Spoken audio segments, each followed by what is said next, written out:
এবং সমযোজী বন্ধনের চ্যাপ্টার, আয়নীয় যৌগের কনসেপ্ট অ্যান্ড সমযোজী যৌগের কনসেপ্ট। তারপরে জেনে নেব আয়নীয় যৌগের ইলেকট্রন ডট ডায়াগ্রাম এবং সমযোজী যৌগের বা সমযোজী বন্ধনের লুইস ডট ডায়াগ্রাম, এবং জেনে নেব তার সঙ্গে বিভিন্ন মৌলের পরমাণুগুলির রাসায়নিক বিক্রিয়ায় অংশগ্রহণের কারণ কি, অথবা পরমাণুগুলির মধ্যে রাসায়নিক সংযুক্তির কারণ কি। তারপরে জেনে নেব আয়নীয় যৌগ ও সমযোগী যৌগের বিভিন্ন ডিফারেন্স। দেন তাদের নানা ধরনের ব্যতিক্রম রয়েছে, নানা ধরনের ব্যতিক্রমগুলি লাস্টের দিকে আলোচনা করব। আগে বলি বিভিন্ন মৌলের পরমাণুগুলি রাসায়নিক বিক্রিয়ায় অংশগ্রহণ করে কেন। এই কোশ্চেনটা বিভিন্ন পর্ষদে এসে থাকে। পর্ষদ বলতে মাধ্যমিক টেক্সট। নোবেল গ্যাস পরমাণুগুলি ইলেকট্রন বিন্যাস অন্তত সুস্থিত বলতে তারা নিষ্ক্রিয়, তাই বিভিন্ন মৌলের পরমাণু তাদের যোজ্যতা কক্ষে ইলেকট্রন গ্রহণ বা যোজ্যতা কক্ষ থেকে ইলেকট্রন বর্জন বা ইলেকট্রন জোড় গঠনের মাধ্যমে নিকটবর্তী অর্থাৎ সেই মৌলগুলির কাছাকাছি, নিকটবর্তী বলতে এখানে কোন মৌলের কথা বলা হয়েছে, এখানে নিকটবর্তী বলতে এখানে 18 নম্বর শ্রেণীর নিষ্ক্রিয় মৌল বা নোবেল মৌলগুলির বা সেতু মৌলগুলি বা অভিজাত মৌলগুলির, নিষ্ক্রিয় মৌলের অনেক নাম রয়েছে, 18 নম্বর শ্রেণীর নিষ্ক্রিয় গ্যাসের পরমাণুগুলির ইলেকট্রন বিন্যাস লাভের প্রবণতা দেখায়। অর্থাৎ নোবেল গ্যাস পরমাণুর মতো সুস্থায়ী ইলেকট্রন বিন্যাস লাভ করার জন্য কোনো মৌলের একাধিক পরমাণু বা বিভিন্ন মৌলের পরমাণুগুলি রাসায়নিক বিক্রিয়ায় অংশগ্রহণ করে এবং নিজেদের মধ্যে অণু তৈরি হয়। এটাই হচ্ছে মধ্য কথা। এই চ্যাপ্টারটা ভালোভাবে বুঝতে গেলে রাসায়নিক বন্ধন কয় প্রকার ও কি কি এটা বুঝতে লাগবে। রাসায়নিক বন্ধন প্রধানত, রাসায়নিক বন্ড প্রধানত 3 প্রকার, যথা তড়িৎযোজী যৌগ বা আয়নীয় যৌগ, যেটা আয়নীয় যৌগের অপর নাম তড়িৎযোজী যৌগ, তারপর সমযোজী বন্ধন আর অসমযোজী বন্ধন। আয়নীয় বন্ধন বা আয়নীয় যৌগ, সমযোজী বন্ধন বা সমযোজী যৌগ এবং অসমযোজী বন্ধন বা অসমযোজী যৌগ। আমাদের খালি ক্লাস 10 এর মাধ্যমিকে আয়নীয় বন্ধন এবং সমযোজী বন্ধন নিয়ে পড়াশোনা করা আছে। তাছাড়া অসমযোজী বন্ধন যেটা উচ্চ ক্লাসে আছে, যেটা ক্লাস 10 এর মধ্যে নাই। এছাড়াও বিগত বর্ষের কোশ্চেনের মধ্যে আসে কয়েকটি দুর্বল প্রকৃতির বন্ধনের নাম লেখো। দুর্বল প্রকৃতির বন্ধনের নাম হলো হাইড্রোজেন বন্ধন, বন্ধন। ধাতব বন্ধন আছে, বিভিন্ন ধরনের ধাতব বন্ধন আছে, হাইড্রোজেন বন্ধন রয়েছে। ভ্যান ডার ওয়ালস বানানটা ঠিক, হ্যাঁ, ভ্যান ডার ওয়ালস বন্ধন রয়েছে।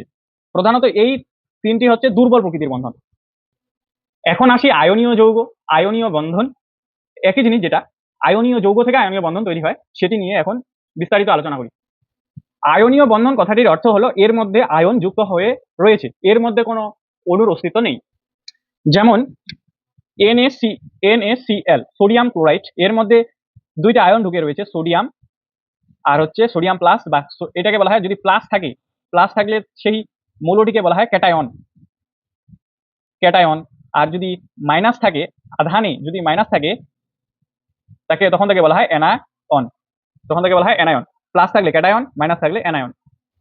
18 নাম্বার শ্রেণীর মৌলগুলি বাদ দিয়ে, 18 নাম্বার শ্রেণীর মৌলগুলিকে বাদ দিয়ে যত শ্রেণীর মৌলগুলি রয়েছে তারা সবাই চায় রাসায়নিক বন্ধনে, রাসায়নিক বিক্রিয়ায় অংশগ্রহণ করতে, কারণ তাদের লাস্টের কক্ষপথে হয়তো বা 1টা বা 2টা বা 3টা থেকে শুরু করে 7 পর্যন্ত ইলেকট্রন রয়েছে। লাস্টের কক্ষপথে এতগুলি ইলেকট্রন রয়েছে, তারা চায় তাদের লাস্টের কক্ষপথে ইলেকট্রন বর্জন করে অথবা ইলেকট্রন গ্রহণের মাধ্যমে তাদের লাস্টের কক্ষপথে অষ্টক শক্তি লাভের জন্য তারা চায় তাদের লাস্টের কক্ষপথে 8টি করে ইলেকট্রন রাখতে।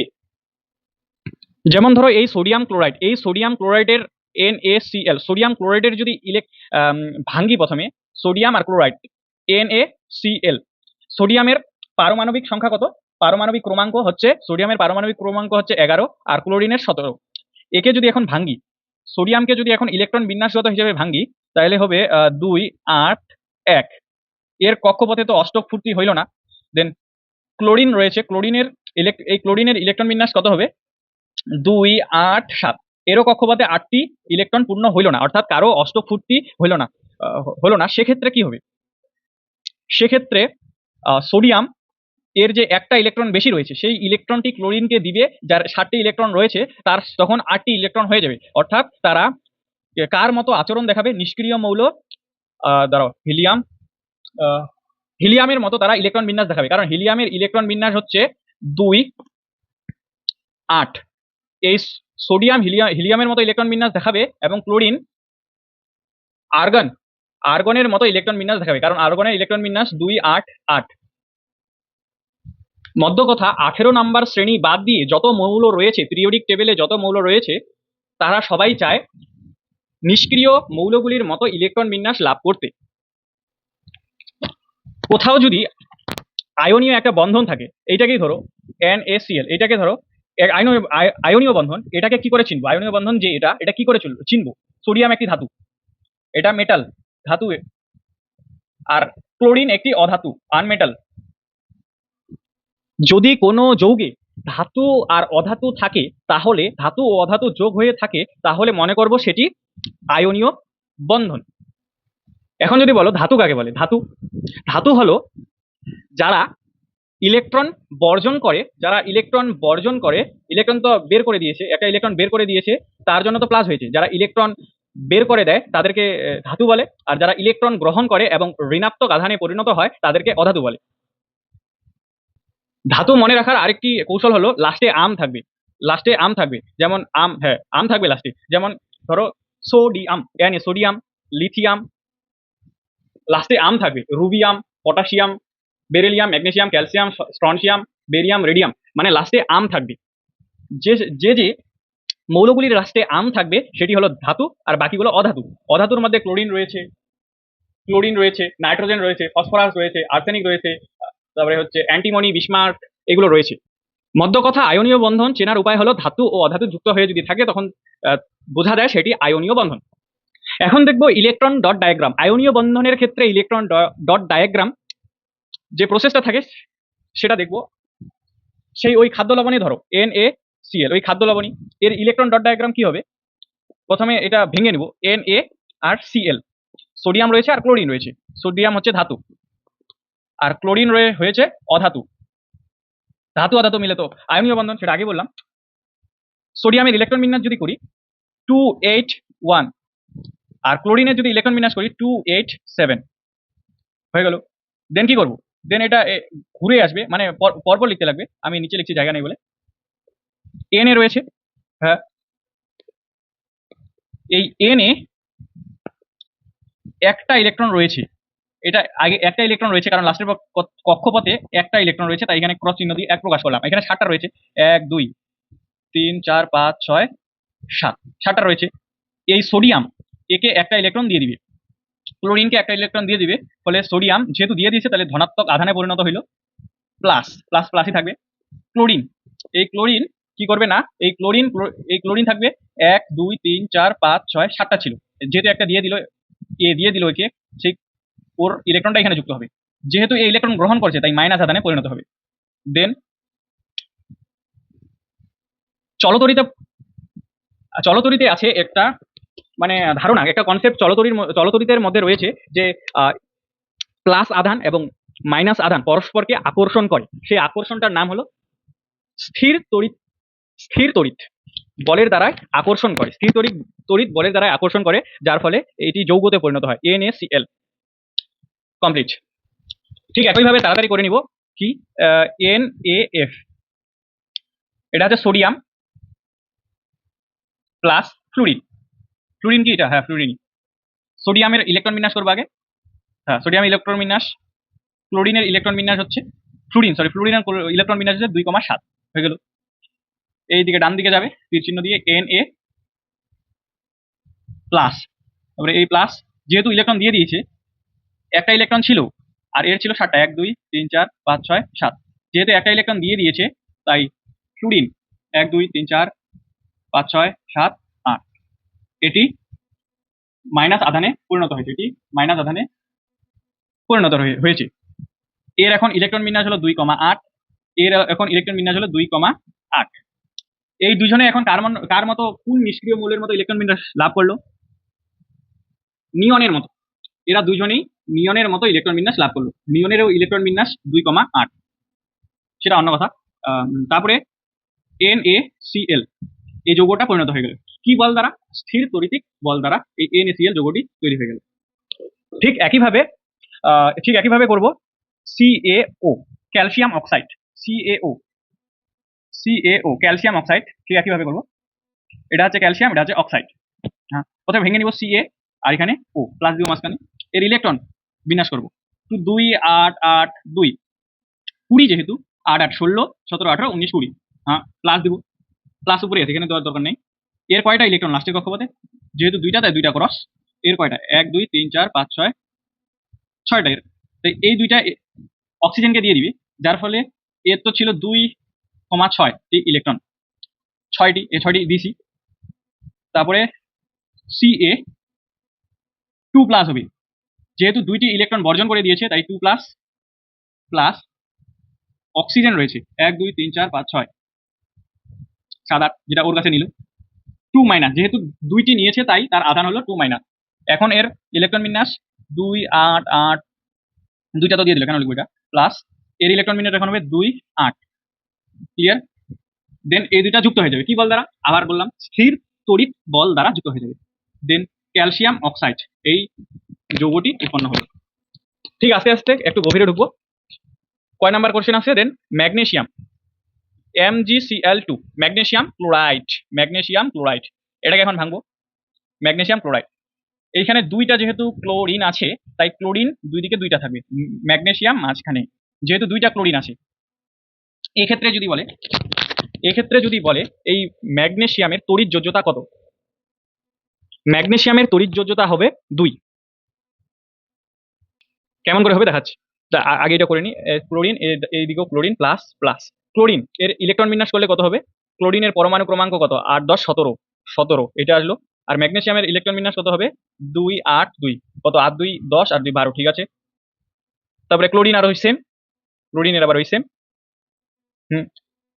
এর লাস্টের কক্ষপথে কয়টা ইলেকট্রন আছে? 1 2 3 4 5 6 7টা রয়েছে। 1 2 3 4 5 6 7টা রয়েছে। ম্যাগনেসিয়ামের লাস্টের কক্ষপথে কয়টা রয়েছে? ম্যাগনেসিয়ামের 2টা রয়েছে লাস্টের কক্ষপথে। এই ক্লোরিনেরও দরকার একটা আর এই ক্লোরিনের দরকার একটা, তাই ম্যাগনেসিয়াম কি করবে? এই ক্লোরিনকে একটা দিবে এবং এই ক্লোরিনকে একটা দিবে। এক্ষেত্রে একটা কোশ্চেন বলি, যে যদি কারো যোজ্যতা বার করতে বলে, তড়িৎ যোজ্যতা যদি কারো বার করতে বলে, যদি বলে ম্যাগনেসিয়ামের তড়িৎ যোজ্যতা কত, ম্যাগনেসিয়াম যতগুলা ইলেকট্রন দিয়েছে তাকে বলা হয় ম্যাগনেসিয়ামের তড়িৎ যোজ্যতা। এক্ষেত্রে ম্যাগনেসিয়ামের তড়িৎ যোজ্যতা 2, যেহেতু দুইটা ইলেকট্রন দিয়েছে। আর যদি বলি ক্লোরিনের তড়িৎ যোজ্যতা কত, তাহলে হবে ক্লোরিনের তড়িৎ যোজ্যতা 1, যেহেতু একটাই নিয়েছে। প্রতিটি ক্লোরিনের তড়িৎ যোজ্যতা হবে 1, যেহেতু একটা ক্লোরিনে নিয়েছে তার জন্য। এরকম আরেকটা শর্টকাট ট্রিক রয়েছে, যেমন ম্যাগনেসিয়াম ক্লোরাইড। এখান থেকে শর্টকাটে এই না করে, এত সব না করে কিভাবে তড়িৎ যোজ্যতা বার করা যাবে? তড়িৎ যোজ্যতা কিভাবে বার করা যাবে? এ ক্রস চিহ্ন হয়ে যাবে, ম্যাগনেসিয়াম রয়েছে, ম্যাগনেসিয়ামের তড়িৎ যোজ্যতা 2, এই ক্রস মানে ওরকম করে ভাবতে লাগবে উল্টাটা, যার পায়ের নিচে আছে তার ওটা না, যার পায়ের নিচে নাই তার ওইটা। যেমন ম্যাগনেসিয়ামের তড়িৎ যোজ্যতা 2, আবার ক্লোরিনের ম্যাগনেসিয়ামের নিচে যেহেতু কিছু নাই তাহলে ক্লোরিনের তড়িৎ যোজ্যতা হবে 1। এটা হলো শর্টকাট ট্রিক। যেহেতু বললাম তড়িৎ যোজ্যতা কিভাবে পরিমাপ করা হয় তাই সবটাই বলে দিই। যৌগ গঠনের সময় একটি পরমাণু যতগুলি ইলেকট্রন বর্জন করে বা গ্রহণ করে, একটি পরমাণু যতগুলি ইলেকট্রন বর্জন করে বা গ্রহণ করে, সেই সংখ্যা দ্বারা ওই পরমাণুর তড়িৎ যোজ্যতা বার করা হয়। সেই সংখ্যা দ্বারা ওই পরমাণু তড়িৎ যোজ্যতা বার করা হয়। এক্ষেত্রে ম্যাগনেসিয়ামের তড়িৎ যোজ্যতা 2, আর ক্লোরিনের প্রতিটি ক্লোরিনের মানে একটি ক্লোরিনের তড়িৎ যোজ্যতা হচ্ছে 1। প্রথমে যে বললাম সবাই নিষ্ক্রিয় মৌলগুলির মতো ইলেকট্রন বিন্যাস লাভের চেষ্টা করে, ব্যতিক্রমী রয়েছে যেটা হচ্ছে দ্বৈত সূত্র ব্যতিক্রমী যেটা রয়েছে।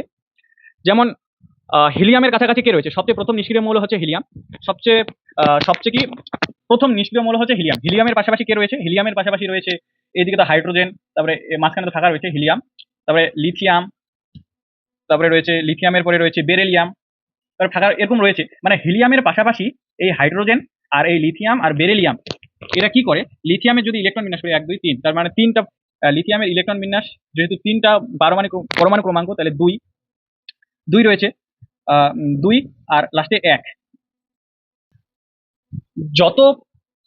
যত যৌগ রয়েছে তার মানে ব্যতিক্রম রয়েছে, যেটা হচ্ছে হাইড্রোজেন, লিথিয়াম আর বেরিলিয়াম, এরা শুধু হিলিয়ামের মতো তার লাস্টের কক্ষপথে 2টি ইলেকট্রন লাভ করার চেষ্টা করে। আর বাকি যতগুলি রয়েছে এই তিনটা বাদ দিয়ে বাকি যতগুলি রয়েছে তারা চায় অষ্টক নীতি মানার জন্য, আর খালি এই 3জন চায় দ্বৈত নীতি মানতে।